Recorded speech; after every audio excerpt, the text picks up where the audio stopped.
कोलकाता का तारीखी मिली अदारा कलकत्ता खिलाफत कमेटी गुज़श्ता कई बरसों से जमूत का शिकार रहा है। कभी ये इस अदारे को बंगाल के मुसलमानों के कायद की हैसियत हासिल हुआ करती थी। एक बार फिर से कलकत्ता खिलाफत कमेटी अपने शानदार माजी की रवायत को ज़िंदा करने के लिए सरगर्म हो चुकी है। कलकत्ता खिलाफत कमेटी में नए चेहरों को शामिल किया गया है। कमेटी ने बड़े पैमाने पर रियासत के मुसलमानों के फलाह व बहबूद के लिए काम करने का अज़्म किया है। खिलाफत कमेटी ने जो तहैया किया है, जो फैसला लिया है, वो ये कि हम लोग हर वो काम करेंगे जो हमारे मंशूर में है, जो हमारे दस्तूर में है।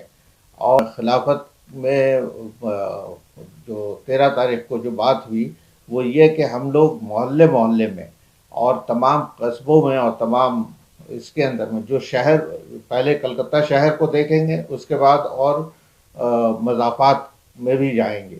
वहाँ पे जा कर के उनकी परेशानियों को एक तो समझने की कोशिश करेंगे कि वहाँ के किस चीज़ की क्या ये ज़रूरत है, और वो चीज़ जो मुल्ला जान मोहम्मद साहब ने ये किया था उसके ऊपर में हम लोग वही चीज़ जो है ले करके उसको आगे बढ़ाने की कोशिश करेंगे। तो खिलाफत कमेटी ने ये पूरी तरह ये देखा कि पिछले 12-15 साल से खिलाफत से जुड़े हुए हैं और ये ऑफिशियली जुड़े हुए हैं, लेकिन इससे पहले खिलाफत के जो पुराने लोग थे, जो जिम्मेदार लोग थे, अयूब खान साहब, निसार अहमद साहब जो मजिस्ट्रेट भी रहे, तो उन लोगों के काम को देखते हुए उनके साथ इन लोगों ने काम किया।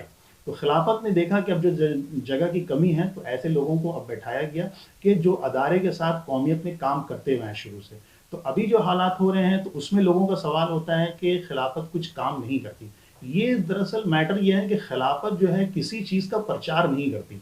गुज़श्ता 2 दहाइयों में कलकत्ता खिलाफत कमेटी की मकबूलियत में काफ़ी कमी आई है, लेकिन एक बार फिर से मौजूदा इंतज़ामिया कमेटी का कहना है कि हम अपने कायद मुल्ला जान मोहम्मद की रवायत को एक बार फिर से बहाल करने की कोशिश करेंगे। एक बार फिर से हम कलकत्ता खिलाफत कमेटी की अज़मत रफ्ता की बहाली के लिए पूरी कोशिश करेंगे। कोलकाता से टीवी भारत, आफाक हैदर।